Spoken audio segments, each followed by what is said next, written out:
So many of you on the call today. My name is Jessica Bishop. I am the Director of the Information and Technology Services Department here at the airport. And we'd like to spend over the next 15-20 minutes going through the opportunities that we have over the next few years. You're going to hear from two of my teammates today.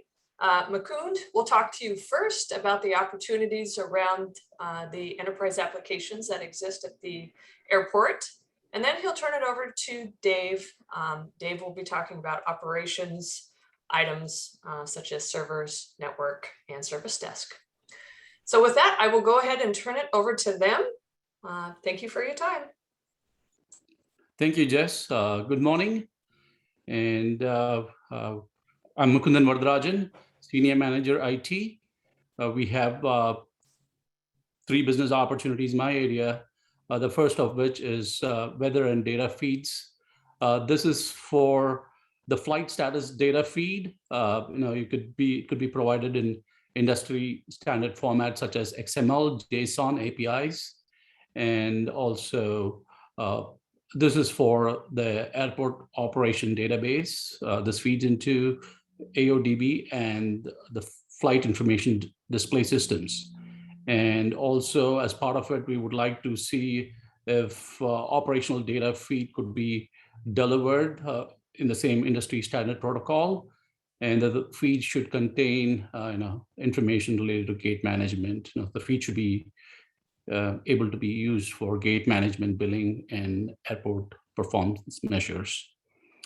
The second one is the Business Objects Enterprise. It's the annual maintenance and renewal. We have the reporting platform, and we have tool sets which are Crystal Reports and Web Intelligence, which both are the tool sets. So this is annual maintenance and renewal, so we'll be looking for that. And the third one is hosted cloud-based system and support services.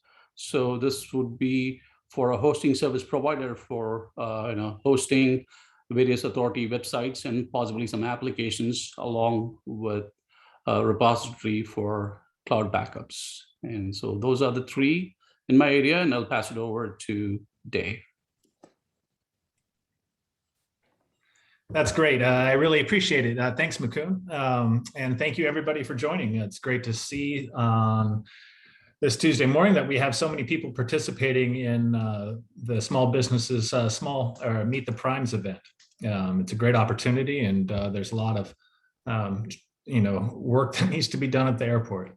So I'm going to go over my slide here in a moment, but I also just we have a great team in INTS here at the authority, and I've been working at the airport for 16 years. But what's amazing, 16 years ago was the airport is a giant construction pit, is what I was told by my then manager.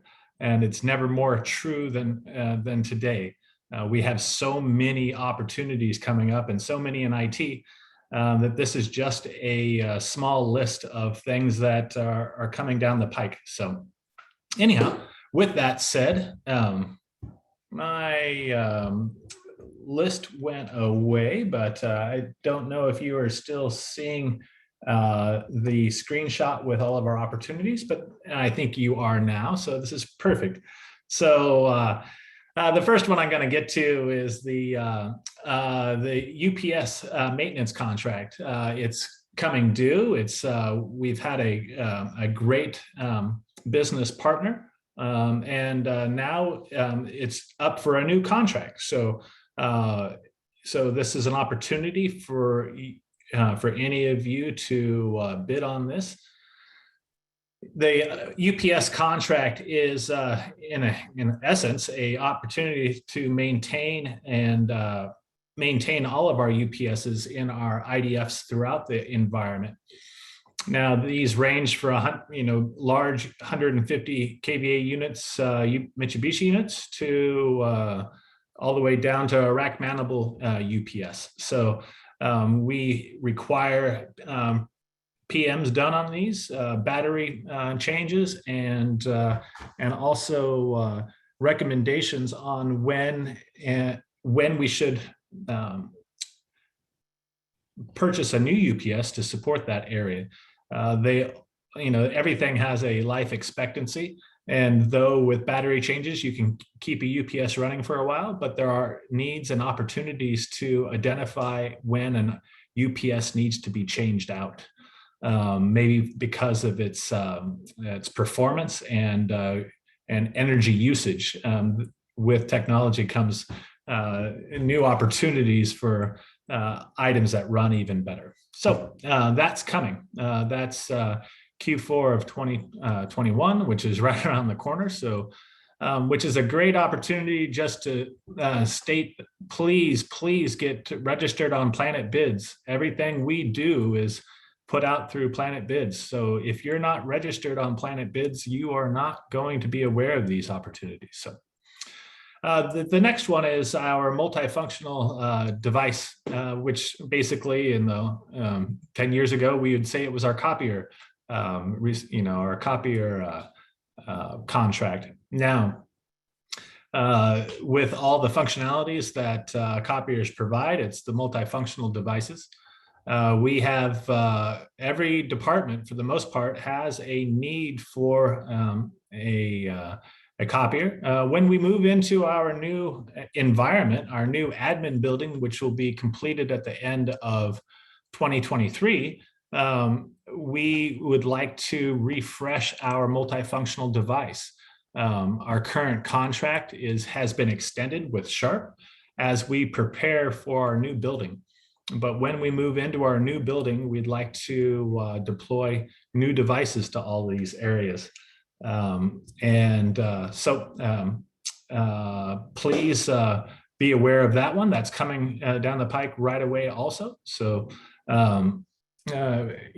we have a little time within this fiscal year, because please understand our fiscal years end on June 30th and our new one begins obviously July 1. So that is our fiscal year calendar.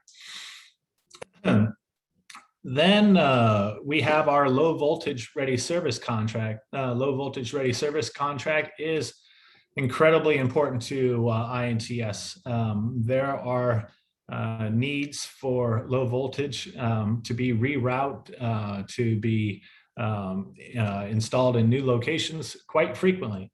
That is also out there. So, and our ready service, server ready service contract. This is an opportunity not so much for material, but for services, as the contract states. This is important for us because the INTS team is relatively small. We have 3 people on the network team. We have 3 people on the server side of things. We have 2 people on the service desk. So there are things that come down that we are responsible for, but we have too many things on our plate at times. So what we'll have to do is reach out to our ready service contract and help us getting something in place and established. This could be setting up VMs. This could be setting up a new system that we're unable to investigate deep enough to express all the times that need to be out there. So at that point, we would reach out to our ready service contract and seek help for that. And at that point, they'd be working with my server team and getting that solution stood up. So. And we also have the network ready service contract. So these ready service contracts are vitally important to us. We have contracts for items such as like widgets and other things, but that contract cannot hold services or carry services on it. So that's why we established these server and network ready service contracts. We try to have 3 or 4 vetted contractors within that space. That way we can just reach out and ask, produce a statement of work, submit it to all 3 or 4 individuals or companies on that contract. and we would take the lowest bid. It's bid and timing. So if we need it done by Wednesday, but the one respondent can't get it to us until Friday, but the other one can do it on Wednesday, but just a little bit more, then that would be taken into consideration. So it's not always based on price, but price is a big player within our ready service contract. Now, the low voltage ready service contract, the ready service contract for the server and the network teams, the good thing about these is when you're on these contracts and we submit these statements of work, in a way you are made aware of different needs that the authority has. And being aware of some of these needs kind of allows you to be ready for future needs. So these are a great opportunity to get your foot in the door for providing services to the authority. And these are, like I said, all vitally important to the INTS team, because these selected ready service contractors become kind of a business partner for INTS, and we would then rely on you as that partner. So I realize that was a lot of information in a very short time. I'm not sure of any questions because I don't see those right now, but I'd be happy to answer any that you might have.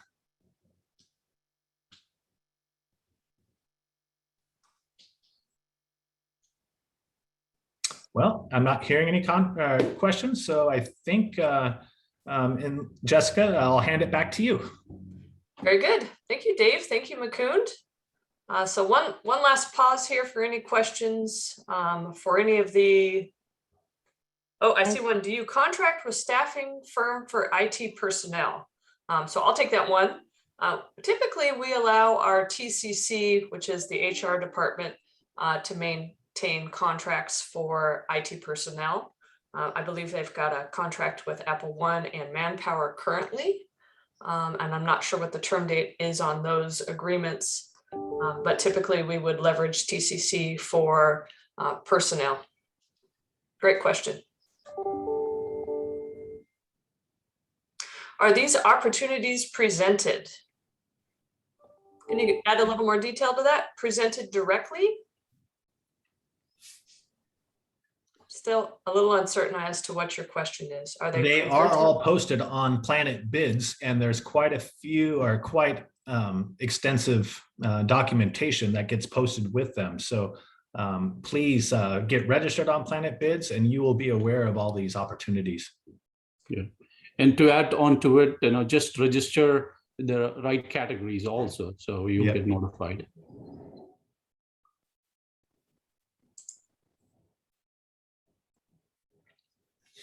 I don't see any other questions. Okay. Well, Anybody else? Thank you, everyone. Thank you. Thank you. Take care. Bye-bye. Bye.